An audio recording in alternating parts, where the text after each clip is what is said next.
All right, U-turn friends, you know I bring you friends and people that really move me that I just find through everyday life. And Stephen Scoggins is absolutely one of those people. He was homeless at one point, and he is such a heartfelt industry leader. And I think one thing a lot of you may not know about me is that my sister was homeless when she was an addict before she passed away.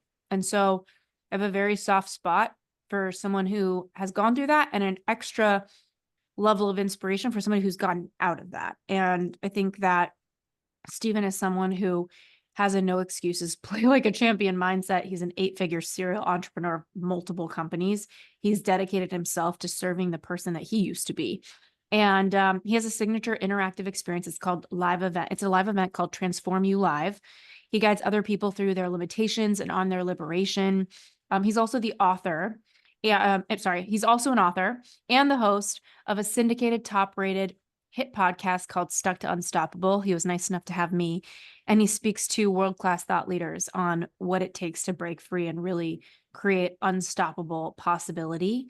So I want to talk to him today about how you can really build and scale an actual 8 or 9-figure business. I personally am looking at my company, Wise Whisper Agency. We have TED Talks coming up the wazoo. We have over 100 of them a year that we're booking and writing for people. But I even don't see the path for my company to be a huge company, right? Like, and I think a lot of us have our own limits on what we see. And so my goal today is, whether you have a business or not, I want you to think bigger. I want you to know what's more available for you. And I'm planning on exiting my company at some point. How do we do that? How do we monetize our brand? So these are things we're going to talk about today. Stephen, thank you so much for being here with me. Are you serious? This is like a dream come true. Like getting to hang out with my buddy. This is Yeah, I awesome. know. I know. Life is good. That's the thing I think about. I'm like, life is so good. We just gotta get Yeah. podcasters get it the best. Like we just get to talk to our friends and Yeah. help people the best we can. Like, come on now. Yeah. Yeah. It's super cool. You know, you and I got to meet up top of a rooftop, Yeah. New York, probably about two and a half years ago, I think it was. And Yeah. Chris and Jen and invited us both out to kind of be at a social, and we got to hang out. And you got to tell me about your sister, and we got to kind of Yeah. brainstorm a little bit. And then lo and behold, just we got to reconnect in Arizona recently, which I just thought was kick butt. So that was awesome. Yeah, it was really fun to see you. I feel like every time I see you, you've popped out of my computer now or my iPhone. I'm like, oh my gosh, it's so Stephen. now we're stalking. Now we're Yeah. digital stalking. Well, just so you know, I haven't done that intentionally, by the way. So I I'm just mean, I'm gonna thank the internet yeah, gurus and no, gods, so to speak. So for that, so I think that's the thing is there's like an alchemy in our little circle of who we cross path with, yeah, how we can help. Okay, I want to take everyone into who Stephen was before he was this like 8-figure guy that can like make businesses happen. yeah, Because I feel like sometimes we are so low that we think we are who we are is where we are, sure, and we're sure, not. yeah, I was in debt for 4 years. I started to genuinely believe I don't deserve success. I'm not capable of it. hmm, I can't keep success. I grew up in a really unstable house around success. Now I have a lot of success financially, spiritually, emotionally. And I hmm, have to look at myself in the mirror now, Stephen, and say, you yeah, deserve this. You can have this. You're allowed to make money like yeah, this. It's really hard for me to for receive it. sure, I want to give it to people. I want to give it to my team. I hmm, want to like overpay people because I feel guilty that I'm doing so well. yeah, So it's like absolutely. the amount of leaps in your mindset for you to go from where you are to where you are. So can you just tell us a little bit about that? Well, I think for me, the first step in kind of getting to the next level is actually identifying the top 3 life laws you're living by. And what I mean by that is I also grew up in a very dysfunctional household. I was actually pretty well raised till about the age of 11 because I was raised by my grandmother. I later discovered I, dealt with abandonment issues because my parents were off, fighting their own battles and whatnot. Fortunately, they've now since recovered and become amazing grandparents and all kinds of stuff now. But at that specific time, my grandmother was my lifeline. At 9 years old, she sits me down and basically asked me to be the man of the house for myself and a little brother. And as a 9 year old who's got a GI Joe in one hand and a transformer in the other hand, you have zero clue what man of the house is or helping around the house is even. And she proceeded to teach me how to like literally pull up a chair over to the stove, boil water, make macaroni and cheese and oatmeal, pretty much anything we could boil or put milk in was kind of my dietary process for myself and my little brother because she physically had to use me as her crutch Wow. because she was diagnosed with she was diagnosed with cancer. This is in the 80s, late 80s. So as you can imagine, chemo was just as damaging as the cancer. Mm-hmm. And about that time, my dad comes back into the picture. About the time my grandmother passes away, I immediately go to live with him. And literally, I think I got there on a Thursday, and I think I went to work on a Friday in Wow. the construction industry at 11 years old, carrying studs. I got to meet and kind of hang out with my grandfather who survived Pearl Harbor, my dad's dad. We Wow. were all part of the same quote unquote framing crew. And that's when I met with somebody who was it ended up becoming my first mentor of all time, a guy named Steve Myrick. And the world doesn't really know who he is. I guess the world knows more about who he is now because I talk about him all the time. But that guy literally changed my life. And the reason I say is go back and change the top 3 life lies is because I'm going to make a statement, and I guarantee most of the people watching and listening can identify 2 or 3 statements that they heard and caught on to and then applied in their well-being. So statement number 1, my father said, once we actually lost his business and we lost the house, went through foreclosure, bankruptcy, all that kind of stuff. I remember him crying one time and telling me, Scoggins don't get ahead, they get by. Mm-hmm. Right. And he meant it sincerely. He said it from a place of love because he didn't want me to experience the same pain and frustration he was experiencing in that moment.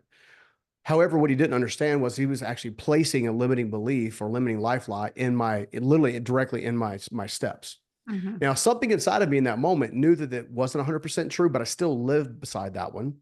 Another life lie that came up was I can't put too much faith in the people because they always leave. There's the abandonment piece. All right. And then another one was wealth is evil. I was constantly being told by the people in my inner circle who were not financially successful that wealth was evil. And therefore, being poor, so to speak, was a badge of honor and pride, Mm-hmm. which is interesting when you think about the people that were saying that were actually getting steady handouts and donations and gifts and stuff from the very wealthy people that they said were evil, Mm-hmm. which I felt was really interesting. So a lot of times our programming starts at the first 7 or 8 years of our life. A Mm-hmm. lot of times what we kind of latch onto or catch onto or experience becomes our, what do they call it, nature versus nurture. Yeah. And for me, I had to just go back and dig in and figure out, okay, where is this belief coming from? Now, I would have stayed on that path had it not been for Steve Myrick, who I mentioned before, who at around 16, 17 years old, pulled me down off the framing crew, put me in his Jeep Grand Cherokee, rode me around the community, and began talking about all kinds of things. But 2 really important questions come out of his mouth. The first one he asked, and my audience has heard me say it a bazillion times because it's pivotal, is what is the difference between a rich man and a poor man? I responded back, well, of course, it's money, duh. He's like, absolutely not. It's the way they think. Now, the next question, I think, was the most important question because it was the first time I realized I had a choice. And this may be the first time that your audience realizes they have a choice. He said, do you want to learn to think like me, or do you want to continue thinking like your father? So he teed it up with the power of thought.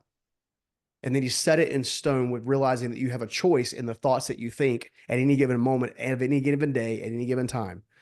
We either react or we respond. We either learn or we have a sense of self-sabotage or guilt or shame or whatever.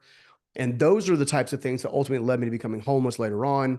But essentially, it's about becoming more self-aware with radical honesty, without judgment, without condemnation, without shame, to understand really where you need to grow. But in order to figure out where you need to grow, you got to understand the life lies to understand where baseline is. So those Mm-hmm. are a couple of my quick steps that helped me so much. Mm-hmm.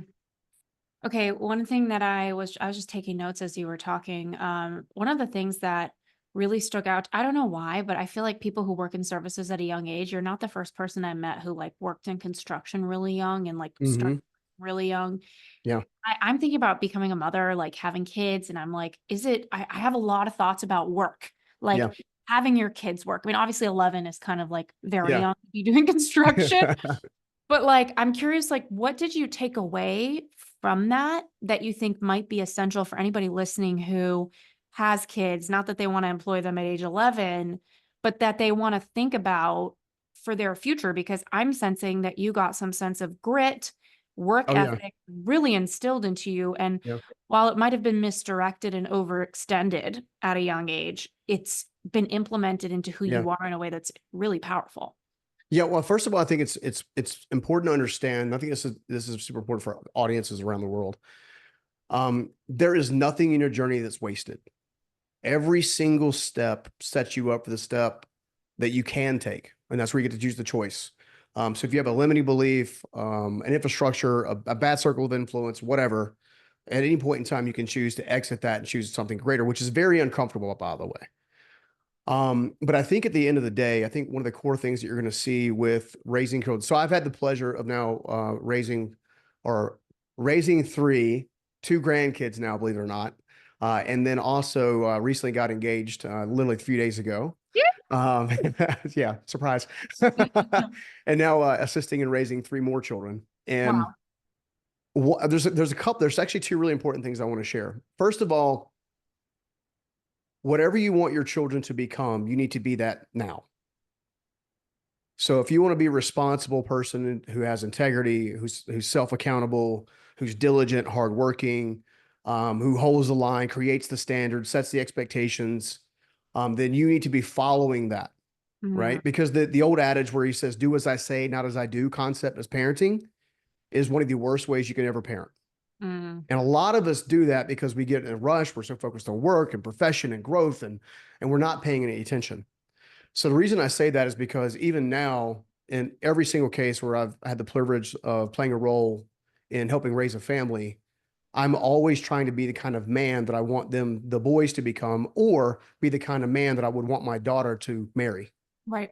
Right. So my work ethic is incredibly strong. Now, I will also tell you that on the flip side of this, that a few years ago, one of my oldest boys, Tyler, came to me, and we had just gone through a massive life transition and whatnot. And he said, "Look, we have dinner with me." He's over at Campbell University at the time, about to graduate. And as we're sitting down at dinner, he says, "Look, you've been a phenomenal husband. You've been a phenomenal dad. Like, I couldn't have asked for anything greater. But if there's one thing you can work on, Mm, there's just one thing you can work on. I'd like you to work on something." I said, "Well, dude, hit me with it." So first of all, the parent has to be self-aware enough to accept where they can improve upon. Okay. mm, A lot of parents shut our kids down really quickly because we always think we know best. And your kids are seeing you from a different lens. mm, So it's always worth hearing them out. And here's what he said. He said, if you could just work on being more present when you're present. mm. That's That one comment has caused me to change entirely how I view family and how I view building out families, if that makes any sense, or playing my active role. The reason I say it is your children will pick up more of your character qualities and your high value traits if they have a quality relationship with you. mm-hmm, Notice the word quality in parentheses. mm, Quality is not quantity. I've had to learn that the hard way, because I used to be at all the football games. I'd be at all the band camps. I'd be at all the parent functions. I'd be at all, I would be there, mm, but I would just be in the room thinking that if I was in the room, that counted as quality time. What I realized is my kids didn't need a bunch of, really nice things. Obviously after building a few businesses to, over nine figures and stuff, like, it's none of that is important to them. What's important to them is, does dad love me? mm-hmm, Right? Does dad see my value? So mm, I would say there's a couple different things. I'd say in order for them to catch the best qualities of you, the work ethic, the tenacity, which even if misdirected early on can be refined and produced later on. mm-hmm, Okay. But if you do that step one first and you're just being the kind of person you want them to become, they're going to catch traits from you rather than what you say. yeah. They're going to illustrate those traits. So be that thing. Okay. The second thing is, with quality times comes quality impressions. Mm, Okay. So if you have quality time with your children, they're 10 times more likely to listen to your advice and your counsel and wisdom, especially if you come through the place of empowerment, lens, and love. mm, Okay. I highly recommend that parents avoid coming at their children from a place of being overly critical or only looking at flaws. I learned a business principle that I've applied in my entire life from Dave Ramsey a number of years ago. Because I used to be in business, I would be the guy that could find anything that anybody was doing wrong. Like, mm-hmm. I'm really good at finding out what's not working and why we need to fix it. Like, super good at it. To the extent of a nine-figure result. Exactly. But here's what I learned. You can propel a team and a family quicker if you can focus more on catching someone doing something right than doing something wrong. Yeah. So think about it as an equity bank. All right. So every time I catch somebody doing something right and I give them a high five, congratulate them, think they're awesome. Hey, you rock and roll, man. You kick butt. right? So when I do need to have that hard conversation about, hey, you know what, honestly, this is one of those things that we need improvement on, like, quickly. Like, Mm, this is, and we put it in the form of always praise, correction, praise, like, just in formulaically, if that makes any sense. mm-hmm. But all of these types of things play into how you can handle life, business, and family at the same time, which is why I think they're so important. Mm, You want to have a better leader? Great. Quality time with a great leader. How much time are you spending with your leaders? Right? You're discipling them. It's the same as a family. mm, If you want so going back to the family component, if you want your family to produce greater results and become greater human beings on the planet, they need to see you illustrating what it is. They need to know that you care through the quality time aspects, and you need to have an open dialogue of counsel. mm, If you do those three things really well, I think you're going to have high value children that do high value work in the world. mm, mm. You're bringing up a lot of things that really didn't exist in my family. Like you're bringing up a question of like, what is intimacy? Mm-hmm. And if there's anything that I've learned with that, like some people think intimacy is being in the same room, like bodies in Mm-hmm. a room. And then some Mm-hmm. people think it's actually what you're talking about or your presence. It's interesting to see the nuance amongst people, but what you're really also talking about is influence. It's like Yeah. whether intimacy is bodies in a room or conversations or what, it's probably hard to have an influence on someone if they don't look up to you, Yeah. respect you. And I think a lot of parents, and I don't know anything, so I'm not a parent other than to my 100-pound German Shepherd, but That counts. I think that a lot of people think influence is like through guilting, passive aggressive comments, coercion, shame, Mm-hmm. and usually, I mean, the lowest way of convincing, of Yeah, that's influence, called manipulation. manipulate. Yeah. Yeah. Um, it's interesting too to listen to you because I mean, I grew up with a dad who is a great man. He was always earning money. Money was something he could go do, but he was always spending it faster than he could earn it. Yep. And it has been a freaking mental gymnasium for me to Yeah. stop doing the same thing. Yeah. It feels like fucking gymnastics, Stephen. Yeah. Like, it is Yeah. Yeah. so hard. Like, Yeah. um, and I feel like I live in LA. There's always lifestyle creep. Like right now, me and my partner, he and I are looking for a new house. We're like, oh, but this one has a pool. Let's just like, come on. And it's like, he's an investor. So he's very Yeah. like, nope, that's the number at the end. Who cares? Your feelings don't matter in this transaction. The facts don't Um, care about your feelings. yeah, Yeah. It sounds like he's a good partner. He's your yeah, balance. he is. He's a great guy. He's a really great guy. And he's really good for this flaw that I feel like I've watched. Going back to like, did you have kids when you were in a financial position that you felt was really stable, or did they watch you grow into the person you are? Like, take me back to when you did not have success. What was that thing you did that moved you along? What was the thing, or what was the conversation, or what happened that shifted your energy? So this is really a two-part question. So the easy answer is I became highly accountable for my choices. Okay. So when you become highly accountable, have extreme accountability for your choices, you no longer place blame on other people. You no longer place blame on your environment, your experience, or whatever. The second thing that I did is I had to realize that I needed to become as teachable as they came. Because as a person who has as a person of faith, I believe that God puts people in your path to help take you to whatever level you're supposed to go to, but you still have the choice of receiving that wisdom and grace and mercy from them in the form of, content being taught. That's one of the things I love about personal development in this thought leadership industry. That's why I like ideas. An idea can change a life like super fast, right? I think as it relates to kind of like the overall strategy and how kind of what the kids have seen. So I've had the pleasure of raising three families, one of which I was not involved in a personal relationship with, another of which in a prior marriage, and now with Chas and her boys. When I helped raise the family early on, I was not in a personal relationship with this young lady. She happened to be a roommate and happy, I was trying to help her by letting her kind of have a place in my place, so to speak. That I didn't have hardly any kind of real financial stability. But I was already trying to live by principles that I felt like would actually ultimately deliver some level of promise. I also would make money and have been gifted at making money, but then I would also blow money really quickly. That's part of how I ended up homeless. I had a lot of success in 1997 through the course of the year of 1997. And by the end of 1998, I had spent it all, attracted the wrong kind of person in my life, who helped me spend more than I was spending in hopes of trying to prove my worth. Right. So you're already operating on your back foot. So at the end of the day, I think when it comes down to how the family plays into business and how it plays into kind of your behavior patterns, you have to decide very clearly what you want.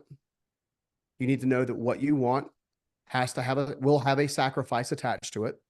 So in this case, it may be, hey, I'm normally an impulse buyer. I normally like to spend.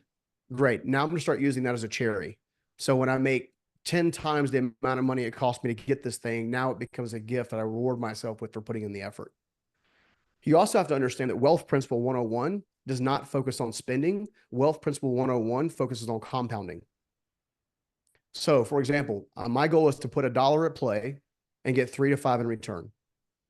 Once I get 3 to 5 in return, I may take 1 or 2 and then go buy the thing that, was fun. Right. So I'm using that as a leverage point to make sure my compounding is always exceeding my level of spending. And I do that in business. I do that in life. And at the end of the day, it actually helps us accelerate, financial wealth, financial health. And you'll be surprised that if your financial lifestyle is healthy and your relationship with money is healthy, the relationships around you are often as healthy. Mm. Right. So you start to attract in the right kind of people to give you wisdom insights. You start to attract in the partner that's it's kind of like the opposite. It kind of be a bit of the gas pedal and the brake kind of thing, Mm. So I think it comes down to just like using your mind for leverage points, Mm. or how are you going to compound? How are you going to compound your time, your talent, and your resources? Mm. You and I have to be very selective now with what shows we go on to make sure we're getting the most valuable for our time. And it's not saying that another show is not worth being on. It's just saying that, hey, I have 1 hour or 2 hours or 3 hours a week, and I can commit to being on a show or being on a podcast or whatever, or creating content with someone else, and this person has the largest lift. That's a version of compounding your time, version of compounding your money. Okay, I got $100,000 in. It was a windfall. Maybe you got a great tax rebate or something like that, or 10,000, whatever that number is. Okay, rather than me going and taking that money and spending it, what can I do to put that money to work for me and help me make more of it? How can Mm. I turn that 10 into 100 or that 100 into 1,000,000? And then you go buy some toys, Mm. right? And we put far too much emphasis on toys and aspirations, and part of success is proving that we're successful. And Mm. really, the person you have to prove you're successful to is yourself at the end of the day. So Yeah. what is that? You know, and I think us thinking through that is a huge part of managing money and relationships really well. Is what is the return? What is the return on time? And what is the return on money? Yeah. Okay, so going back, you were saying you were really successful and then you became homeless. I feel like that's a lot of people's worst nightmare. Mm-hmm. Like losing everything. And that's like something that I think a lot of coaches would probably pin as an irrational fear. Like Mm-hmm. people would be like, well, don't you have family? Don't you have this? Would you ever really be homeless? Like if maybe a coach is doing that trick they do where it's like what's the worst thing that can happen is your Yeah. fear even founded. Yeah. I think a lot of people they would say like being homeless is the worst thing that could happen. And so I Yeah. think it's interesting that you lived through that. What was something that happened? I know you made a decision on a tactical level for you to go from like, I'm on the street to like, I have a roof over my head, I have money coming in.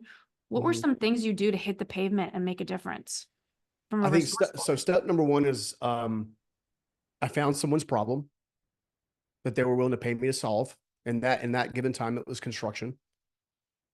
Step number two is once I found a problem I could solve, I committed to doing the work. I committed to paying the price. And step number three is I realized it was a long game, not a short game, and it wasn't going to come fast and easy. Yeah. Where a lot of entrepreneurs and business owners go off track is they expect it fast and easy. I have yet to meet a single entrepreneur who doesn't think they should be further along than they already are. Yeah. Period. I don't care who you are and what stage you are. You can be a 10-figure earner and you're still thinking, I'm not far enough along.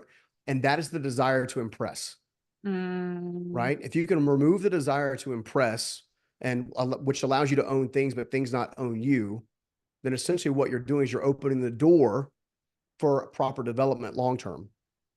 So from homelessness to the larger company, it's a 25-year journey before I exited the big business. I just exited last year. Okay, for example, 25 years. That was and I was after 3 years of trying to exit. And I learned, but see, on the surface, you would think, man, it just took way too long. It took 3.5 years to finally exit this company.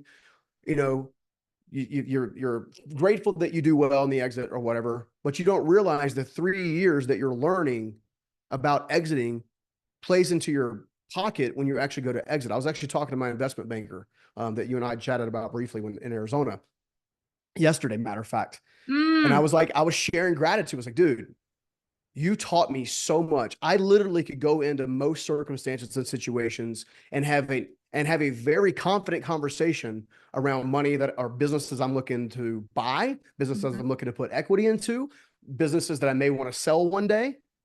Like I understand the legal, I understand what people want, I understand what the expectations are, I understand what the pitfalls are, I understand the types of tricks and stuff like that that a lot of times your private equity people play with metrics and numbers and earnouts and all this kind of stuff. Yeah.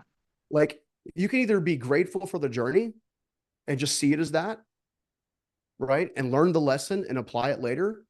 Or you can be stuck in a mindset because I would not have gone from homelessness to where ultimately I am now had I just considered the same pattern. You have to understand you're operating on a pattern, Mm, right? When you understand you're operating on a pattern, then you can choose what goes in the pattern.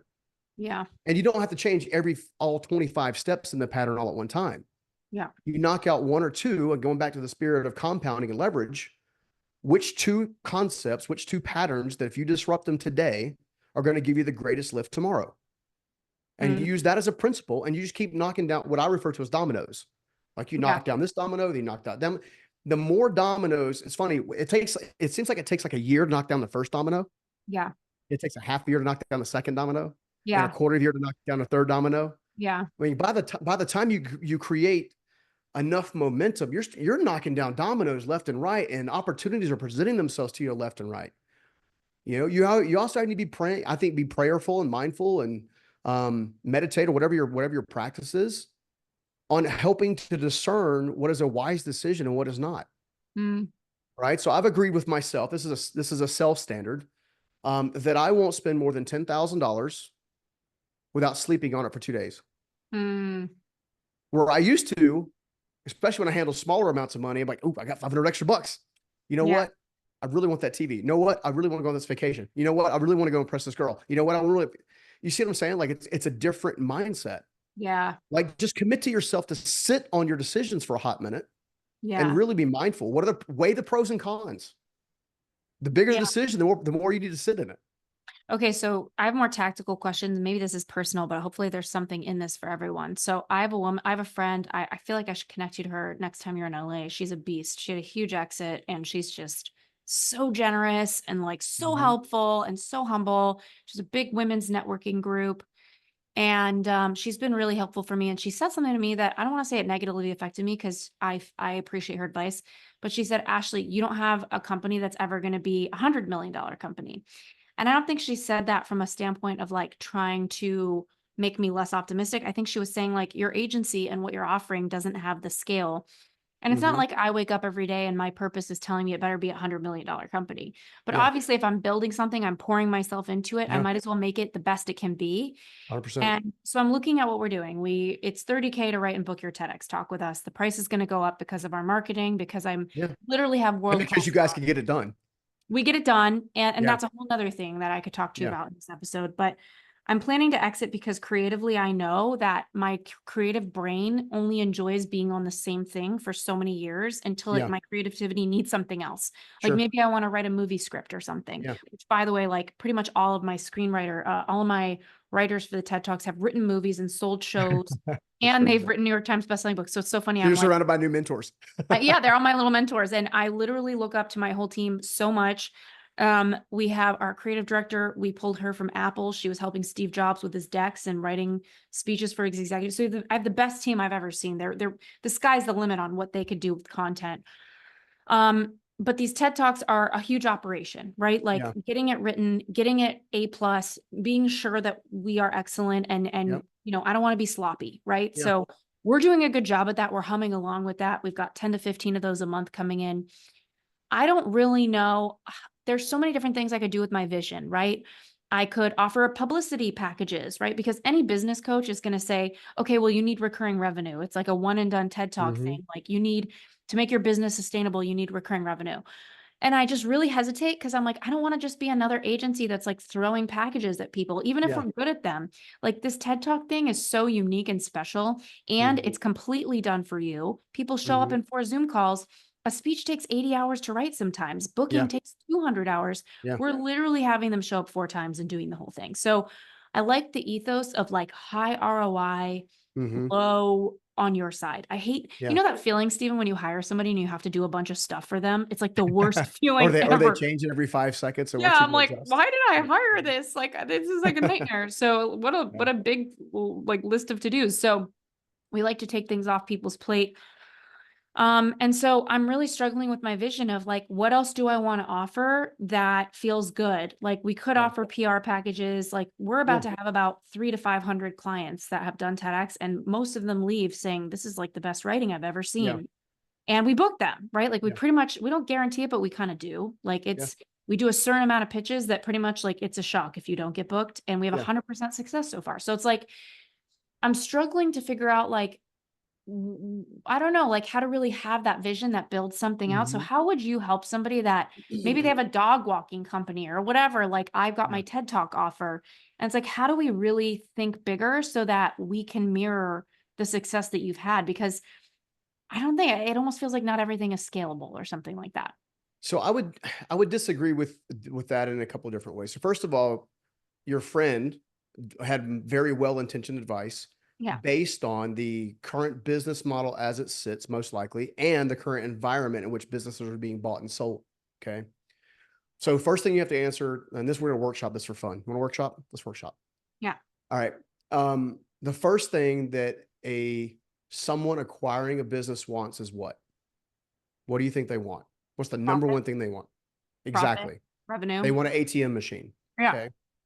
So once we understand what they want an ATM machine, we have to determine what types of things create the ATM machine. So one of the first things that creates an ATM machine is operational excellence, top to Mhm. bottom. Actually having a business that is process mapped, that in the event of someone's demise, that the business doesn't fall, there's a proven path to recreate revenue on a regular basis. Okay. Mhm. You're right in that they also want a reoccurring revenue model. They will not trade money for one and done, because one and done a lot of times is directly tied to the entrepreneur, the founder, or maybe the management team that created it. And a Mhm. lot of times in an exit, the business owner might have, normally in a normal circumstance, probably has a minimum of 2 years. They're still tied to the business Mm. before they've hit to fully kind of be away from it. They're in a creative capacity, a consultancy, but they're typically tied to the business in some way, shape, or form. Mm. Okay. So one and done model does not allow for them to retain clientele, retain profit, retain revenue, so on and so forth. So this is where I think a little thought and a little planning and actually turning on your creative juices could be. Yeah. How could you actually innovate the space? Mm. Okay. How could you do something that's never been done before, that you could charge a reoccurring revenue model, maybe with a 12 or 18-month agreement per client? What's a follow-up sequence to the Mhm. clients that are doing your TEDx's? What is something that they could sign up for that would benefit them, that's in your niche, in your genre, that they would do for 12 or 18 months for, 10 grand a year or whatever it is, right? Well, so this leads me to another question, and this is my own insecurity that I think other people think about is like, there's a lot of business models where if I'm the founder, I'm the CEO, and I have a team, you're relying on other people to get things done. So you're promising something to customers Mhm. that is contingent on somebody else. I think PR is the epitome of that. Mhm. Entrepreneurs pay a PR firm 10K a month, whatever, but that PR firm can't promise that they're going to book And you most of them underperform. under. I've But hired a that's the bunch. thing. Right, right, exactly. So that's the thing that I also struggle with as an agency is like, I love that we write and book the TEDx talk, and we already have some of that, right? Yeah. The writing of it is a deliverable. We can give it to you. Yeah. We can promise it. I can do it if somebody bails, right? Yeah. The booking, that is me relying on 6 people to be grinding, and it's a numbers game, right? Like it's Mhm. not like we have a deal with God and he's going to promise Yeah. us a TED talk, right? Yeah. So we're hustling those TED talks, and, Sure. it's a numbers game, right? Like we have relationships of people that give us, give us grace and pick us for TEDx speakers, but a lot of it is just a numbers game. We are spending 100, 200, 300 hours submitting tailored applications for you and doing whatever other Yeah. juju you have. But I'm and my contract, it doesn't say we guarantee a TED Talk. It says we will do up to 200 submissions or whatever it Yeah. is. And our slowest has been like 150 or something like Sure. that. Like Yeah. Yeah. our, Yeah. but it feels threatening, I think, in the world of business where even if I do recurring revenue, it's like one thing that comes up for me is a speaking agency, like pitching people to be speakers. All these Yeah. TEDx clients want to be a speaker, but that's like a PR firm. We're just pitching them to be a But see, paid most speaker. speaker bureaus don't actually pick up the phone. They only handle inbound. So Mm, even being an agency that actually picks up the phone and is willing to cold call, that's major. I'd sign up for that yesterday, yeah, you yeah, know? and get paid speeches for Yeah. people. I want to ask you to just, Oh, I don't mean to interrupt your train of yeah, thought, but please, something that's jumping out at me. please. All right. So you're getting high quality leads month in and month out. We talked that a little bit before we hopped on air. And I won't share your business. But you're getting substantial leads coming in. Okay. Of those leads, a certain percentage of them are moving forward and actually partnering with you guys for them to hire the TED Talk. Okay. There's also a certain portion that's probably not moving forward, most likely because of a price point, because $30,000 investment. So it's not an inexpensive investment. It's a worthwhile investment because I know your organization. But at the same time, it's not going to be for everybody right offhand. Right. However, people are coming to you because they know you're the best in the business at getting this done. Okay. So what if Ashley took time to go out and create a resource that is reoccurring in digital of itself that they have access to over the course of a year, along with some masterminding and some other stuff once a month? You could create a bit of a bundle offer that becomes a bit of a downsell at the time of your team selling this other thing. That becomes a reoccurring revenue model. And you can put, once it's actually super profitable, then you take that, you dump it in, actually make it more mainstream. And now you have a reoccurring revenue model. And then you license that back to the company that buys you. Mm, You see what I'm saying? So now you have a reoccurring revenue model based on a niche you're already in, focused on clients who want to work with you, but maybe can't afford to work with you at that level. And you can teach them the highlights and the high points in order for them to learn how to do some of it on their own. We always know that done for you is always better than do it with somebody, right? So it's like we show you, we do it with you, and then we do it for you. We do it for you is always better. It's always more expensive and it's always better. But we still have the other two slots. Like, what is a we teach you model? Okay. And what kind of financial monthly reoccurring revenue model could go there? right. What is the we'll partner with you model? Maybe see what I'm saying? There's other ways to take the current niche you're in and go deeper with that niche in the form of most folks in this category will have a digital resource vault mall. So they'll have 35, 12, 35, 45 training videos with a workbook that is actual teaching. The folks that do it really well will do that component, but then they also do a once to a 3 times a month mastermind scenario. So one Mm, of our mutual friends, Rory Vaden, his program was built like this a long time ago. So there was a way to get access because it was his price point is similar to yours for some of the services that he offers. Okay. However, he also understands that the basically what's called attrition. He mm, understands that not everybody's going to be afford everything. And by actually having different price points and different levels, you're, especially in a digital mall kind of concept, you're able to do something. So he had a price point for them to just get access to the online school for the content that's teaching components of his signature stuff that they would do for you. Okay. He then has a component where then you could actually have, yes, we actually have a strategist work with you alongside of you to do this with you that had a price point. And then he had the full-fledged, we do it for you. Okay. In the digital concept, he actually incorporated another tier at the time, which allowed you to have access to the digital program, have access to a monthly hot seat, which allows you to be taught one-on-one while other people watch, along with a formal mastermind call. You see what I'm saying? yeah. Think about the different signature packages that you could go deep with that are worthwhile for people spending money on a consistent basis. I would say investing money on. These are people who are sincere Yeah. about getting their butt on a TEDx stage Yeah. and getting them cooking, right? Mm, And then, so you got that. So that's quote unquote phase one, which is really a downsell of your phase two. And phase three is okay. Now we've helped you get this speaking thing under wraps, under control. Now we'll build a speaker agency around actually helping you get on other stages, but you still have to do the work. yeah. And there's typically in a speaking bureaus, and I've talked to a bunch of them, right? So you're sharing anywhere from 10 to 20% of top line. So whatever the speaker fee is, like my speaker fee is 25 grand. So I would give away 2,500 bucks every time someone booked me. All Mm-hmm. right. For a, for an actual event. Okay. On top of that, a lot of times if they bring in endorsement deals or affiliate deals or stuff like that, there's a percentage giving there. I've got a client right now who's getting ready to go after a Guinness Book of World Record attempt. Okay. And Mm-hmm. we're actively talking to sponsors, right?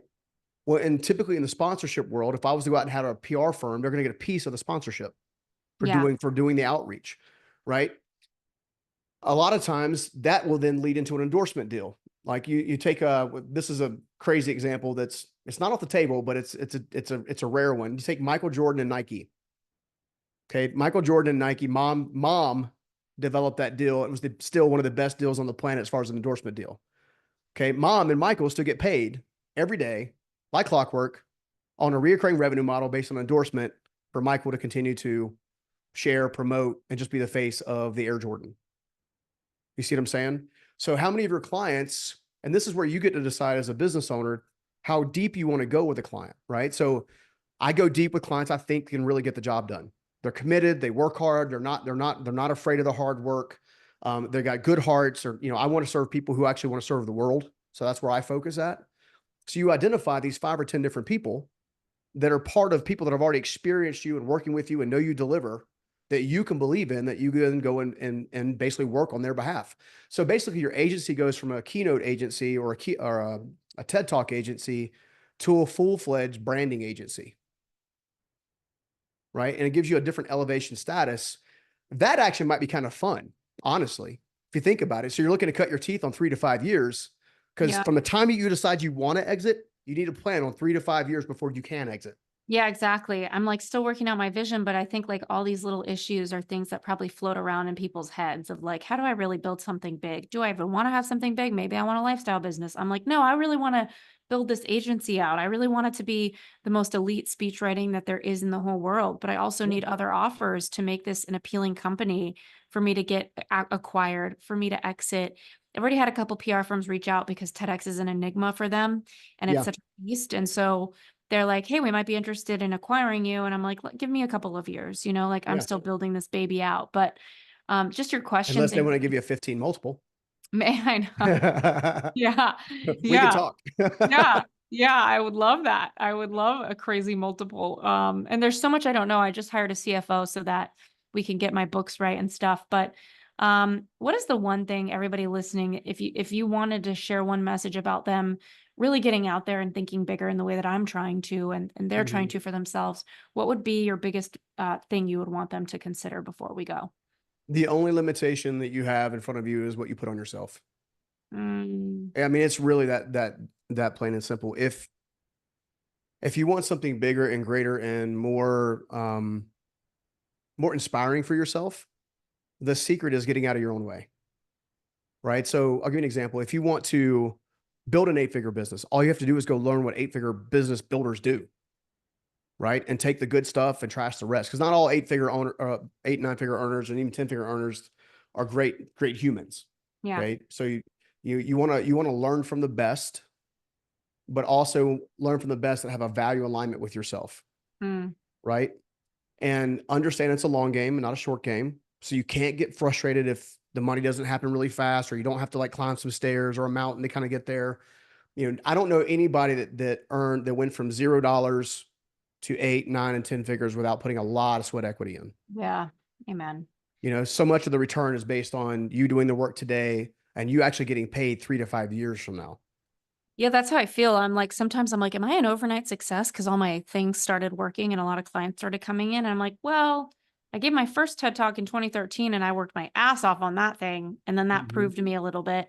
Then Yep. I give my second one and I really died over that one. Like that was Yeah. like 49% misery, 51% amazing, you know? Yeah. Best thing I ever did / worst thing I ever did, right? Like it was just Yeah. so much commitment on my side and I bled for that thing. And then it's like, I started writing all these TEDx talks for another few years. And then I met this booker and she booked with 100% success. And then we put it together. Then I got the team. Then I got the ads. It's like, well, Yep. this has been in the making for 15 years, but it Yeah. feels like the past like 10 months, it's become this Yeah. rocket business. Let me share one more thing with you if it's okay before Yeah. we go. I think this is Yeah. important because I think this will help you Yeah, please. in this particular stage. Oh, So you understand there's 5 phases in building a business. Okay. yeah. There's the startup phase, there's the testing phase, there's the investing phase, the scaling phase, and then the operate and or sell phase. Okay. Mm, So you started the business on building out your own TED Talks and then getting your booker and stuff like that. You should begin testing the mechanism as far as like, hey, we now got clients coming in. We got proven track record for success. Okay. Your next step is actually going from testing to investing. Okay. mm, You're going to invest your time, your talent, and your resources on building your operational machine, building a reoccurring offer that goes alongside of your 2 margin makers. Okay. Then you're going to focus on operational excellence. Then you're ready to really scale it. And once you mm, have 3 years of scale under your business, now you can start having the dialogues and the discussions to actually sell or operate the business. And you may change your mind. When I started my first company, I never intended to sell it. mm. That was not my intent. I That's didn't desire to begin to even look at that option until I realized me traveling and speaking and doing thought leadership and doing all this other stuff, which I was actually a lot more energized for, was very difficult while also simultaneously trying to run a very high 8-figure business and then 6 other businesses that I own because I'm an entrepreneur at heart and I can't stand yeah, myself not being busy. such a beast. Okay. You see what I'm saying? Yeah, So that's we did test our thing out, right? Like there was probably 4 years I was referring TED Talks were so powerful for me. I got so many millions of dollars in yeah, consulting for it that I started telling every career coaching client when I was a career coach, you got to do one of these. Like write the script, use your time yeah, with me, and I'll refer you to a booker. When I yeah. saw the booker book pretty much 100% of those people, 39 out of 40, the one she couldn't book had a very thick Italian accent. She couldn't book her because the curator said, we can't understand her English, but her speech looks great. TEDx Italy. Yeah, that was like a four exactly. That's what I told him. Yeah, Like, you got to do TEDx Italy. So we turned it into that's when I knew to turn it into a business. So it was like proving yeah. the model. And then what was the second piece you said? Like testing. What was the second? Investing. So testing. So you Investing. start Oh up, yeah, we've testing, invested. investing, scaling, operate/sell. Those That's are the what I'm 5 doing. phases. So we tested the offer and we are working on our operational excellence right now. Mhm. Obviously, the first year I was in business, I had 40 clients. I could kind of manage that myself over Yeah. 12 months. Yep. But now with 10 coming in a month, we're automating, we're creating dashboards, we're creating workflows, we're Yep. creating team. And then it's like from there, we're really scaling up our ads and we're Yeah. kind of doing it at the same time, which is kind of scary. I'm like, all right, the That's automation. where the CFO comes into play, by the way. The Yeah. CFO's job is to help us get there and also pump the brakes when we need to. I know. I need a police officer with this. I need somebody policing me because I'm like, I have an idea. This is the dashboard we That need. makes you an Like entrepreneur. We have an idea about every 10 seconds. I've had like 16 while we've been literally, on here. I am like, somebody save me from myself every 20 minutes. Oh my gosh, we need this dashboard. Okay, Ashley, but it costs 25K. It's okay. We have to have it. We have to have it. No, you don't. So thank you so much, Yeah. Stephen. Where can everybody find you? And P.S. Everybody who isn't watching this visually, I'm like eating my lunch and talking to Stephen. That's It's because that kind of startup life. I'm we're like, close, right? yeah, it's just friends. I Yeah. haven't had a break all day and I'm just happy to be talking to you. But where can everybody find you? Oh gosh, StephenScoggins.com is probably the easiest place. Mhm. You can also, I'm most personally active on Instagram. My team obviously operates all the other channels. I do get access to my DMs and stuff like that. My team is also back there all the way. So if you're just going to call me to sell me something, please don't, you know, so, but those are the two easiest ways. And other than that, I just like hanging out with amazing people like you. So Thank you so much for being here and for opening up. I hope all my sharing for everybody listening was relevant for you too in some way. And until next time, thank you, U-Turn friends. take it easy.